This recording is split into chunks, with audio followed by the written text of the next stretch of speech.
Baik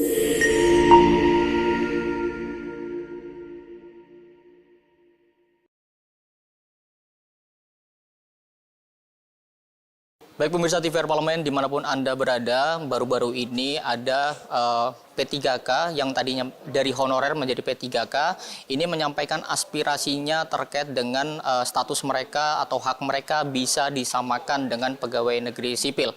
Di mana saat ini juga DPR RI sedang menggaungkan adanya revisi Undang-Undang ASN yang tentu ini dapat menjadi momentum tepat untuk bisa menjadi mewujudkan keadilan antara P3K dan juga PNS. Lalu bagaimana respon dari DPR RI terkait persoalan ini?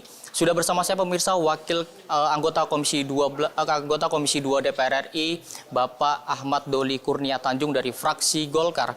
Pak, ini ada aspirasi dari para P3K nih Pak terkait dengan bisa disetarakan menjadi PNS. Kemudian DPR juga sedang akan menggodok revisi Undang-Undang ASN. Bapak melihatnya seperti apa? Ya, pertama saya mau menyampaikan bahwa sebetulnya revisi Undang-Undang ASN itu tadinya menurut saya tidak perlu ya, karena kan kita baru menyelesaikan ya. Itu menjadi Undang-Undang Nomor 20 Tahun 2023 dan saya waktu itu sebagai Ketua Komisi 2 yang memimpin langsung itu 3 tahun loh kita selesaikan waktu itu undang-undang itu.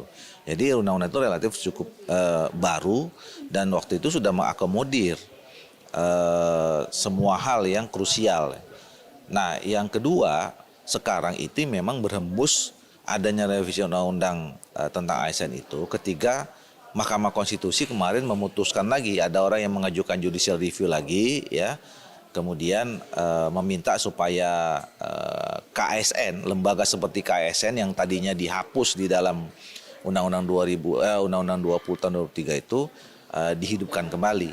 Sekarang kalau kemudian ada lagi ya tuntutan seperti itu, menurut saya ini harus hati-hati ya. Kita harus melihatnya secara umum, secara makro gitu loh. Pertama apa yang saya sebut sebagai umum dan makro itu, bahwa kita memang meminta kepada pemerintah untuk melakukan penataan ya, konsolidasi dan penataan serta peningkatan kualitas dari birokrasi kita. Salah satunya adalah penataan dan peningkatan kualitas dari ASN kita gitu loh. Nah, tentu kita berharap ASN kita baik PNS maupun P3K itu adalah bagian dari bagaimana meningkatkan pelayanan publik. Jadi artinya kualitas dari ASN kita itu baik PNS maupun P3K itu juga harus terjamin. Harus juga diterapkan sistem meritokrasi ya, yang baik, yang berprestasi itu diberi reward gitu ya. Yang kemudian tidak perform, tidak baik kinerjanya gitu atau punya masalah ya tentu harus ada punishment-nya gitu. Nah, dan itu semua bisa dilakukan kalau misalnya dari awal ada kriteria kualifikasi ya kan. Jadi ya tentu orang kalau kita ingin mencari standar kualitas, tentu ada proses seleksi, ya kan? Nggak bisa kemudian serta merta diterima tanpa seleksi, gitu loh. Nah makanya menurut saya harus hati-hati, ya, bapak-bapak dan ibu-ibu, saya kira kita harus secara perlahan, sabar, gitu ya. Kami semua dan termasuk pemerintah tetap mendorong supaya Bapak Ibu tenaga honorer yang sekarang sudah diangkat dari P3 itu terperhatikan ya, kesejahteraannya termasuk statusnya ya kan. Kemudian yang kedua tentu kita berharap kita tidak bisa mengorbankan juga pelayanan publik, pelayanan kepada masyarakat yang lebih luas yang membutuhkan kita semua yang berada di birokrasi itu juga punya kemampuan dan kualitas yang baik dalam melakukan pekerjaan pelayanan publik itu. Nah, oleh karena itu tentu ada mekanisme untuk mencapai itu semua gitu. Berarti terakhir ini untuk mengkonfirmasi isu yang sudah terlanjur beredar di kalangan masyarakat luas bahwa sebetulnya momentum revisi Undang-Undang ASN ini adalah menindaklanjuti kembali lagi dengan putusan MK ya Pak ya, terkait dengan KASN. Belum ada kepikiran untuk merevisi Undang-Undang ASN itu menyetarakan P3K dan PNS. Iya.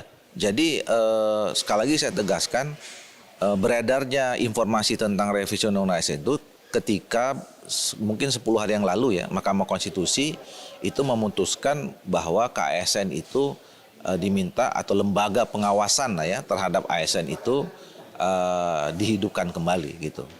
Tapi ada rencana, belum ada pembahasan sama sekali Pak di Komisi 2 untuk penyetaraan tersebut, belum ada ya Pak ya? Belum. Tentu nanti ini kan baru masuk masa sidang ya. Dan biasanya kalau setiap putusan Mahkamah Konstitusi itu kan nanti kita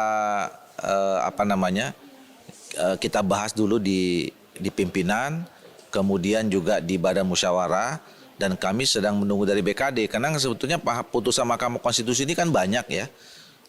Banyak, dan kemudian kita sedang minta list nih kepada BKD mana putusan-putusan Mahkamah Konstitusi yang memang harus kita lanjutkan untuk disesuaikan undang-undangnya gitu terhadap putusan Mahkamah Konstitusi itu. Baik, terima kasih Pak Doli dan selamat melanjutkan aktivitas kembali. Oke, saya langsung ya. Baik Pak. Dan pemirsa TVRI Parlemen, itulah wawancara saya dengan salah satu anggota Komisi 2 DPR RI, Bapak Ahmad Doli, di mana tadi cukup mengonfirmasi informasi yang beredar di luar sana bahwa terkait dengan momentum revisi Undang-Undang ASN yang sedang digaungkan oleh DPR RI ini masih sebatas terkait dengan menindaklanjuti dari putusan Mahkamah Konstitusi terkait dengan KASN, dan juga tapi tadi Pak Ahmad Doli memaparkan kembali bahwa masih bisa membuka peluang terkait dengan kemungkinan untuk pembahasan terkait dengan penyetaraan antara P3K dan juga PNS. Pemirsa, sementara itu yang dapat saya laporkan. Saya Alfat Rizky, kembali ke studio.